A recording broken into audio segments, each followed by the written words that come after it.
تو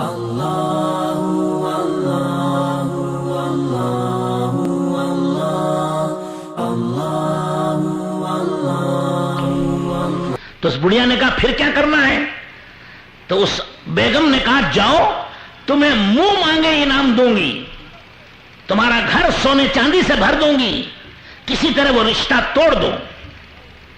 اچھا، وہ آئی، بوڑھی عورت تھی، پرانی خادمہ تھی، بچپن سے جانتی تھی سب کو، آ کر کے شہزادے سے پوچھا کہ میاں آپ کی سنا شادی ہو رہی ہے؟ تو شہزادے نے کہا ہاں ابا جان کر رہے ہیں، بادشاہ کر رہے ہیں، تو کون انکار کر سکتا ہے؟ کہنے لگے اللہ مبارک کرے، قبول فرمائے۔ پھر کہا کہاں شادی ہو رہی ہے؟ تو اس نے بتا دیا فلاں لڑکی، فلاں محلہ، فلاں گلی، فلاں کی بیٹی۔ تو سر پکڑ کے بیٹھ گئی، رونے لگی۔ کہنے لگے کیا ہوا تجھے، کیا ہوا، کیوں رو رہی ہے؟ کہا وہ تو میری پڑوسن ہے اور میں نے اسے خوب دیکھا ہے، اور اس کے بال بکھرے رہتے ہیں، منہ سے بدبو آتی رہتی ہے، دانت ہاتھی کی طرح نکلے ہیں، شہر کی بدترین لڑکی ہے، کون اس کا رشتہ تمہارے ساتھ جوڑ دیا؟ اب وہ پریشان نوجوان دیکھا تو نہیں تھا وہ، لیکن وہ اس کی بڑھیا کے چکر میں آ گیا۔ تو اس نے بھی سوچا کہ اگر ایسی ہے تو میں ہرگز اس کے قریب نہیں جاؤں گا، اس کا منہ نہیں دیکھوں گا، اس کا منہ نہیں دیکھوں گا۔ شادی تو ہوگی چونکہ ابا جان کر رہے، باپ کے خلاف کوئی کر نہیں سکتا۔ چنانچہ بادشاہ نے نکاح کر دیا، اور شہزادے یہ جاتے ہی نہیں ہیں، جانے کے رات کا وقت آتا ہے تو سیدھے آتے کمرے کی طرف، اور نوکروں کو کہہ رکھا تھا کہ کمرے کے قریب میں جاؤ تو یہ بتی بجھا دینا، لوگ سمجھیں گے کہ بادشاہ کمرے میں گئے، شہزادے میں باہر چلا جاؤں گا ایسے ہی۔ تو روزانہ یہ بہانہ کرتے تھے، دروازے تک آتے، لائٹ بند ہوتی، یہ آگے نکل جاتے، دلہن کے کمرے میں کبھی گئے نہیں۔ ایک دن، 2 دن، 10 دن، 20 دن، آخر دلہن پریشان کہ مجھے شادی کر کے لایا، کوئی شوہر آتا نہیں ہے، دیکھتا نہیں ہے، بات کرتا نہیں، کیا بات ہے؟ اس نے تحقیق کی کیا بات ہے، تو اسے بھی یہ خادمہ نے کہا کہ تمہارے بارے میں یہ مشہور کر دیا ہے کہ تم جھیتری خالہ ہو، تمہارے بال بکھرے رہتے ہیں، تمہارے منہ سے بدبو آتی ہے، تمہارے دانت ہاتھی کی طرح نکلے ہیں، سڑا جسم ہے، تم بری عورت ہو، اس لیے شہزادے نفرت کرتے، تمہارے پاس آتے نہیں۔ کہے لو یہ بھی اچھا ہوا۔ تو اس عورت نے، وہ ہوشیار بھی تھی، آخر شہزادی بن کے محل میں آئی ہے تو کوئی بدھو تو نہیں ہے، وہ ہوشیار تھی۔ اب بادشاہ روزانہ، وہ بادشاہ کا بیٹا شہزادہ روزانہ صبح شام پارک میں پھولوں کے باغ میں بیٹھ کے دن پاس کرتا تھا، ٹائم پاس کرتا۔ کیا کریں، بڑی بری عورت آ گئی اس کے نکاح میں، وہ سمجھ رہا تھا۔ وہ باغ میں بیٹھا رہا، اداس بیٹھا رہتا تھا۔ یہ عورت اچھے اچھے پھول بغیچے کے چنی اور اس کے کنگن بنائے، ہار بنائے، پتہ نہیں جو کچھ بھی پھول کا ہے، گلدستہ بنایا، اور سیدھے بادشاہ کے پاس، وہ شہزادے کے پاس چلی گئی بیچنے، کہنے والی پھول والی، پھول والی، پھول لے لو، پھول لے لو، پھولن دیوی بن گئی۔ اب بادشاہ نے کہا کون ہے؟ کہا حضور پھول لائی ہوں، دیکھ لیجئے، پسند آئے ہوں تو لے لیجئے، نہیں تو میں جا رہی ہوں۔ اب بادشاہ پریشان تو تھا، یہ کہا دکھاؤ، تو پھول بھی دکھائے، ذرا گھونگٹ کھول کر اپنا چہرہ مبارک بھی دکھایا، پھول بھی پسند آئے اور وہ لڑکی بھی پسند آئی۔ تو کل کہنے لگا شہزادہ کہ روزانہ جتنے پھول تمہارے پاس ہوں سب میرے پاس لا کے بیچ دیا کرو، اس بہانے میں زیارت بھی ہو جاتی تھی۔ تو وہ پھول بھی لاتی تھی اور اپنا چہرہ بھی دکھاتی تھی، چونکہ خود بیوی تھی، دکھانے میں کوئی حرج نہیں تھا، کوئی غیر تو تھی نہیں۔ اس کے دل میں، شہزادے کے دل میں خیال آیا کہ میرا بادشاہ بھی کیسا ہے، کم سے کم یہ پھول بیچنے والی ملازم عورت کی طرح تو ہوتی میری عورت، پتہ نہیں کس سے جا کے کر دیا نکاح۔ خیر تعلقات بڑھتے چلے گئے۔ ایک دن اس نے ہار بنایا، پھول کا ہار، ایک کنارہ پھولوں میں تھا تاگے کا، دوسرا کنارہ اس نے اپنی انگلی میں لپیٹ لیا گھٹ، اور باتوں باتوں میں پھول کا ہار بیچا۔ اس نے کھینچا شہزادے نے، تو ہاتھ جو کھینچا تو تار تو اس کے ہاتھ میں لگا ہوا تھا ایک، وہ انگلی کٹ گئی۔ اس نے کہا ہاں میری تو انگلی کٹی، تو خون کا فوارہ نکل گیا۔ تو بادشاہ نے اپنا ہینڈ کرچیف اور چوک نکال کر اس کو باندھ دیا، خون رک گیا اس سے۔ خیر رات کو گھر چلی گئی وہ، معمول تھا شہزادے کا گھر کے دروازے کے سے گزرتے تھے, لائٹ آف ہوتی آگے نکل جاتے. آج بھی اسی طرح وہ آئے, دلہن کے کمرے سے آگے نکلنے کے لیے لائٹ بند ہوئی اور یہ آگے نکلنے لگے تو اس عورت نے چیخ ماری, اللہ میرے تو درد ہو رہا ہے.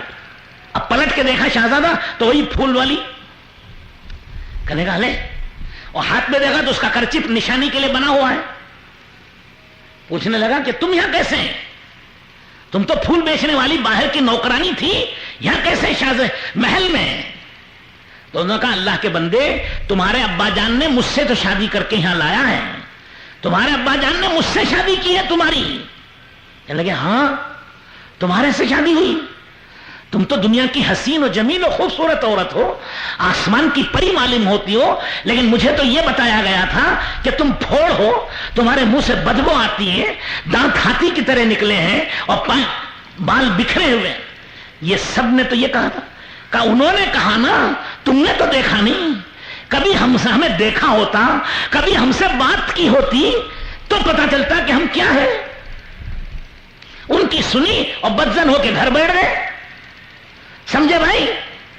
ارے آپ بھی کچھ سمجھے گے نہیں؟ یہی حال ہمارا ہے کہ ہمیں لوگوں نے کہہ دیا کہ تبلیغ والوں کے قریب مت جانا, وہ اللہ کو نہیں مانتے, وہ رسول اللہ کو نہیں مانتے, وہ اولیاء اللہ کو نہیں مانتے, وہ دین کو نہیں مانتے. اور ہم نے سن کر کے ہم بھاگ گئے کوسوں میلوں دور, بادشاہ کو شہزادے کی طرح دیکھنے ہی تیار نہیں اپنی بیوی کو. ارے آؤ دیکھو سمجھو, ہمارا کام تو کوئی اندھیرے میں کرنے کا نہیں, آپ دیکھ رہے کھلے میدان میں کر رہے, اس کا کوئی دروازہ نہیں ہے. ہر قوم آئے, ہر انسان آئے, ہر ایک دیکھے. جماعتیں جاتے مسجد میں ٹھہرتی ہیں, کسی کو روکنے کی اجازت نہیں ہے مسجد سے. 24 گھنٹے اور رات دیکھو دن دیکھو, اور خود ہم کہتے ہیں چلو چلو چلو ہمارے ساتھ چلو. ابھی دیکھو, ابھی آخری میں آپ کو بھی کہیں گے چلو چلو. چل کے دیکھو, راتیں دیکھو, دن دیکھو, انفرادی دیکھو, اجتماعی دیکھو. اللہ نے تمہیں ڈاکٹر بنایا, انجینئر بنایا, سائنٹسٹ بنایا, وزیر بنایا, حاکم بنایا, تاجر بنایا, ملازم بنایا, عقل دی ہے, کچھ تو عقل سے کام کرو. کیا وہ بڈھی عورت کے دھوکے میں آ جاؤ گے؟ تو بزرگوں اور دوستوں اور بھائیوں, یہاں چلنا ہے, یہ کوئی نئی چیز نہیں ہے. حضور اکرم صلی اللہ علیہ وسلم کے زمانے میں طفیل ابن عمر دوسی, یہ قبیلہ تھا دوس, اس قبیلے کے سب سے بڑے عالم ہیں حضرت ابو ہریرہ, سب نے نام سنا ہوگا, حضرت ابو ہریرہ رضی اللہ تعالیٰ عنہ. ان کے سردار ہیں طفیل ابن عمر دوسی, قبیلے دوس کے. وہ عمرے کے لیے مکے میں آئے. مکے میں داخل ہوئے تو ابو لہب, ابو جہل, سفیان, اکرمہ, عتبہ, شیبہ, ولید, یہ سب مکے کے سردار تھے. اور سب نے جا کے ملاقات کی. ارے بیٹھو, کہاں جا رہے بھائی؟ بیٹھ جاؤ, دعا کر لیں گے. ماشاءاللہ بیٹھ جاؤ, درود شریف پڑھو. سب حضرات, اللہم صلی علی سیدنا و نبینا و مولانا محمد و آلہ و اصحابہ اجمعین. تو سب لوگوں نے جا کر کے طفیل ابن عمر دوسی سے کہا کہ بھائی تم یہاں آئے ہو عمرے کے لیے, تم قوم کے سردار ہو, دیکھنا یہاں محمد صلی اللہ علیہ وسلم نے نبوت کا دعویٰ کیا ہے, ان کی بات مت سننا, ان پہ ایمان مت لانا. اگر ایمان لاؤ گے, ان کی بات سنو گے تو میاں بیوی میں پھوٹ پڑ جائے گی, باپ بیٹے میں پھوٹ پڑ جائے گی, اور قوم کی سرداری چھوٹ جائے گی. خبردار. تو وہ ان کی باتوں میں آ گئے.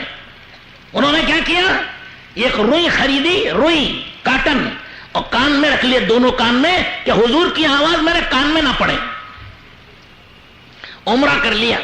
ایک دن رسول اللہ صلی اللہ علیہ وسلم بیت اللہ کے سامنے مقام ابراہیم پر نماز پڑھ رہے تھے. طفیل ابن عمر کے دل نے کہا, کسی انسان نے نہیں, خود اس سردار کے دل نے کہا کہ طفیل تو کیا پاگلوں کا کام کر رہا ہے؟ کانوں میں روئی ٹھوس لی, بات نہیں سن رہا ہے. ارے پاگل, بات سن, اچھی لگے تو قبول کر, نہ لگے تو چھوڑ دینا. یہ کیا دیوانوں کی طرح تو نے کان میں روئی ٹھوس لی؟ تو چنانچہ کان سے روئی نکال کے پھینکی اور حضور صلی اللہ علیہ وسلم کی خدمت میں حاضر ہوئے اور عرض کیا کہ یا رسول اللہ, آپ کس کی دعوت دیتے ہیں؟ آپ نے دعوت دی, ایک اللہ کی عبادت کرو, ایک مجھے نبی مانو, اور میرا ساتھ دو, سچ بولو, امانت داری سے رہو, عدل و انصاف کرو, عورتوں پہ ظلم مت کرو, زنا مت کرو, چوری مت کرو, بچوں کو قتل مت کرو. کہنے لگے یہ تو اچھی تعلیم ہے, کہ میں یہی تعلیم دیتا ہوں. تو انہوں نے وہی کہا کہ مجھے تو مکے والوں نے یہ کہا یہ کہا یہ کہا. کہ وہ سب نہیں، یہ ہے میری تعلیم. تو فوراً اسلام قبول کر لیے اور گئے اپنے قبیلے میں محنت کی. 80 گھرانوں کو اسلام میں داخل کرایا. 80 گھرانے ان کی محنت سے جہنم سے بچے اور جنت میں چلے گئے. اگر مکے والوں کی بات سن لیتے تو یہ 80 گھرانے جہنم میں چلے جاتے. ایسے ہی میرے دوستوں یہ اوڑ پٹانگ ادھر ادھر کی باتیں سنیں گے تو پتہ نہیں کتنی بے دینی ہمارے اندر اور بڑھ جائے گی. آج بھی بے دینی کچھ کم نہیں ہے. ہم اپنے گھر میں بیٹھ کر کبھی جائزہ لیں، اپنی بیوی بچوں کو بٹھا کر کبھی نماز کا مذاکرہ کرو کہ کسے نماز یاد ہے کسے یاد نہیں ہے. دیکھو وضو کے فرائض، نماز کے فرائض پوچھو، واجبات پوچھو. 90% مسلمانوں کو پتہ نہیں ہے. کیوں؟ سیکھا نہیں ہے. بغیر سیکھے کیا آئے گا؟ ماں کے پیٹ سے کوئی سیکھ کے نہیں آتا. تو یہ دعوت و تبلیغ اسی کے لیے ہے کہ ہم سیکھیں، ہم سمجھیں اور صحیح راستے پر چلیں اور دوسروں کو صحیح راستے پر چلنے کی دعوت دیں. یہ ہمارا کام ہے، یہ ہماری زندگی کا مقصد ہے. ہم اسی کے لیے پیدا ہوئے ہیں. ہم نہیں کریں گے تو کون کرے گا؟ یہ کام نبی کرتے تھے اور اللہ تعالیٰ نے حضرت سیدنا و مولانا محمد الرسول اللہ صلی اللہ علیہ وسلم کو آخری نبی بنایا، خاتم النبیین. آپ نے فرمایا الا لا نبی بعدی، اچھی طرح کان کھول کے سنو، میرے بعد کوئی نبی نہیں ہے. ولا امت بعدکم، تمہارے بعد کوئی امت نہیں ہے. میں آخری نبی ہوں، تم آخری امت ہو. میں دنیا سے رخصت ہو رہا ہوں. فرمایا الا فلیبلغ الشاہد منکم الغائب، اچھی طرح سنو، جو کچھ میری باتیں تم سن رہے ہو وہ غائبین تک پہنچا دو. میں دنیا سے رخصت ہو رہا ہوں لیکن میری جگہ تم ذمہ دار ہو. میرا دین قیامت تک کے لیے ہے، میری نبوت قیامت تک کے لیے ہے. آج بھی حضرت رسول اللہ صلی اللہ علیہ وسلم زندہ ہیں، اپنی قبر مبارک میں باحیات ہیں. ہر پیر و جمعرات کو ہمارے اعمال پیش ہوتے ہیں. آپ دیکھیں گے کہ یہ میرے امتی ہیں، ان کے یہ اعمال ہیں. آپ خود ایمانداری سے بتاؤ حضور صلی اللہ علیہ وسلم کے دل پر کیا گزرتی ہوگی. جس امت کے لیے پتھر کھائے، دندان مبارک شہید کرایا، جس امت کے لیے بیٹیوں کو شہید کرایا، جس امت کے لیے چچا کا کلیجہ چبایا گیا، آج اس امت نے حضور کے دین کو بھلا دیا. حضور کا کلمہ بھول گئے، حضور کا قرآن بھول گئے، شراب میں، جوئے میں، بدماشی میں لگ گئے. حضور کے دل پر کیا گزرتی ہوگی. جس باغ کو اپنے جسم کا خون دیا تھا، جس باغ کے درختوں فرائض کو زندہ کرنے پانی نہیں خون دیا تھا، آج اس امت نے اس باغ کا ستیہ ناش کر دیا. اس کے لیے میرے دوستوں بزرگ اور بھائیوں، موت سے پہلے پہلے توبہ کریں گے اور دین سیکھیں گے، دین سکھائیں گے، بیڑا پار ہو جائے گا. اور خدا نخواستہ اسی غفلت میں موت آ گئی تو قیامت کے دن خون کے آنسو رونا پڑے گا اور آنکھوں کا پوچھنے والا بھی کوئی نہیں ہوگا. اس کے لیے دوستوں بزرگ اور بھائیوں سب نیت کرو، انشاءاللہ جب تک جیئیں گے دعوت و تبلیغ کا کام کریں گے. کیوں میں سب کریں گے بھائی؟ سب پیچھے والے ہی بولو کریں گے بھائی. یہ سب ہمارا کام ہے، ہم اسی کے لیے پیدا ہوئے ہیں.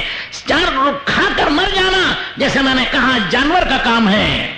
2-4 بلڈنگیں بنا کر بینک بیلنس رکھ کے مر جانا یہود و نصارہ کا کام ہے. دنیا میں عیش و عزت تلاش کرنا یہ دنیا کی جنت ہے کافر کے لیے. مسلمان دنیا میں پیدا ہوا ہے اللہ کے نام کو اونچا کرنے کے لیے، اللہ کے کلمے کو بلند کرنے کے لیے، اللہ کے نبی کی سنتوں کو پھیلانے کے لیے. دم توڑتی ہوئی اور سسکتی ہوئی جہنم کی طرف جانے والی انسانیت کو جہنم سے بچا کر جنت میں لے جانے کے لیے ہم پیدا ہوئے.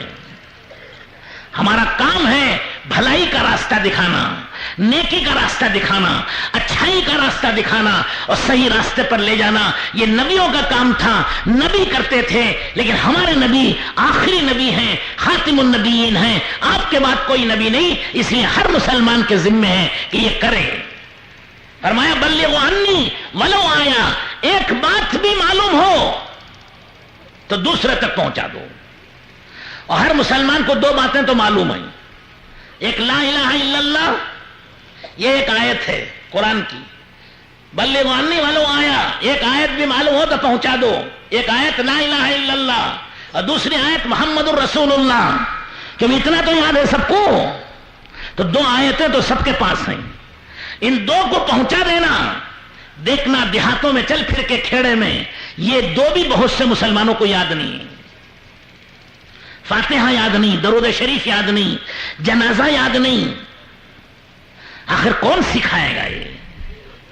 تاجر کہتا ہے مجھے فرصت نہیں، ملازم کہتا ہے مجھے چھٹی نہیں، مزدور کہتا ہے میرے پاس پیسہ نہیں، تو دین کا کام کون کرے گا؟ یہ خیانت ہے. آپ شوہر ہیں، بیوی کے ذمہ دار ہیں تو بیوی کی تمام ضرورت پوری کرتے ہیں. آپ ایک باپ ہیں، بچوں کی تمام ضرورت پوری کرتے ہیں، بچوں کی ذمہ داری ہے. آپ ایک دکاندار ہیں، دکان کے تمام تقاضے پورے کرتے ہیں کیونکہ دکان کی ذمہ داری ہے. میرے دوستو، آپ بیوی کے شوہر، آپ بچوں کے باپ، آپ دکان کے مالک، ان کا حق ادا کرتے ہیں. اللہ اس کے رسول کے بھی کچھ ہیں یا نہیں ہیں؟ نہیں. تو اللہ کا بھی کوئی حق ہے کہ نہیں ہے؟ رسول اللہ صلی اللہ علیہ وسلم کا بھی حق ہے کہ نہیں ہے؟ میرے دوستو، بزرگ اور بھائیوں، ایمانداری سے کہو اللہ کا حق ہم کیا ادا کر رہے ہیں؟ ہمارا حال تو یہ ہے، کربلا کے میدان میں یزیدیوں نے اعلان کر رہا ہے یہ نہر فرات، یہ نہر ہے ندی، اس کا پانی انسان پیے، جانور پیے، گدھے پیے، کتے پیے، سب کو اجازت ہے. لیکن رسول اللہ صلی اللہ علیہ وسلم کے جگر کا ٹکڑا، فاطمہ کا لال حسین نہ پیے. اس سے بڑی کیا دشمنی تھی ان کی؟ یہی حال ہماری زندگی کا ہے. ہماری زندگی میں کھیل تماشے کے لیے وقت ہے، ہماری زندگی میں کھانے پینے کے لیے وقت ہے، ہماری زندگی میں پکنک کے لیے وقت ہے، گھومنے پھرنے کے لیے وقت ہے. ہماری زندگی میں حضرت محمد الرسول اللہ صلی اللہ علیہ وسلم کے زخموں کے لیے مرہم نہیں ہے. ہماری زندگی میں اللہ کے دین کا سیکھنے کے لیے وقت نہیں ہے. پکنک کو وقت ہے، بیڑی پینے وقت ہے، سگریٹ پینے وقت ہے، چائے پینے وقت ہے، نماز کے لیے وقت نہیں ہے، قرآن کی تلاوت کے لیے وقت نہیں ہے. یہی تو مطلب ہوا کہ اس نہر سے گدھا پانی پیے، کتا پانی پیے، فاطمہ کا لال نہ پیے. انہوں نے رسول اللہ صلی اللہ علیہ وسلم دشمنی کا ثبوت دیا، اور آج ہم کیا کر رہے ہیں؟ میرے دوستوں، بزرگ اور بھائیوں، یہ زندگی یوں ہی نہیں گزرے گی. قیامت کے دن اس کا حساب ہوگا. موت سے پہلے پہلے توبہ کرنے والوں کا بیڑا پار ہوگا، ورنہ میرے دوستوں، بزرگ اور بھائیوں، خون کے آنسو روئے گا اور اس کی آنکھوں کا پوچھنے والا بھی کوئی نہیں ہوگا. اللہ ہم سب کی حفاظت فرمائے. اس کے لیے ہمارا کام ہے، یہ ہماری زندگی کا مقصد ہے. ہم اسی کے لیے پیدا ہوئے ہیں کہ اللہ کا دین سیکھیں، اللہ کا دین پھیلائیں. روزی اللہ دیتے ہیں، برکت اللہ دیتے ہیں، صحت اللہ دیتے ہیں، زندگی اللہ بناتے ہیں، حالات اللہ بناتے ہیں. وہ خالق ہیں، وہ مالک ہیں، وہ رب ہیں، وہ فرد ہیں، وہ احد ہیں، وہ مالک شہنشاہ ہیں، وہ پالنہار ہیں. سب کچھ کرنے والی ذات ایک اللہ کی ہے. حضرت محمد صلی اللہ علیہ وسلم وہ رحمت ہیں، وہ نعمت ہیں، وہ ہدایت ہیں، وہ ہماری دنیا آخرت کی مغفرت اور نجات کا ذریعہ ہیں. آپ کی شفاعت ہوگی، آپ کے قدموں میں جنت ملے گی. شرط یہ ہے کہ زندگی رسول اللہ کے طریقے پر گزار دیں. آپ کے دین کو لے کے دنیا میں پھریں، دنیا کے انسانوں کو دین سکھائیں، خود بھی سیکھیں، اوروں کو بھی سکھائیں. یہ ہمارا کام ہے. رسول اللہ صلی اللہ علیہ وسلم نے دعا دی ہے، نذر اللہ امرأ سمع مقالتی فبلغها کما سمعها. اللہ اسے خوش رکھے، تر و تازہ رکھے، شاداب و آباد رکھے، جو میرے دین کی بات سنے اور دوسروں تک پہنچا دے. جو رسول اللہ صلی اللہ علیہ وسلم کی بات کو سنے گا، دوسروں تک پہنچائے گا. رسول اللہ صلی اللہ علیہ وسلم کی دعا ہے اس کے لیے.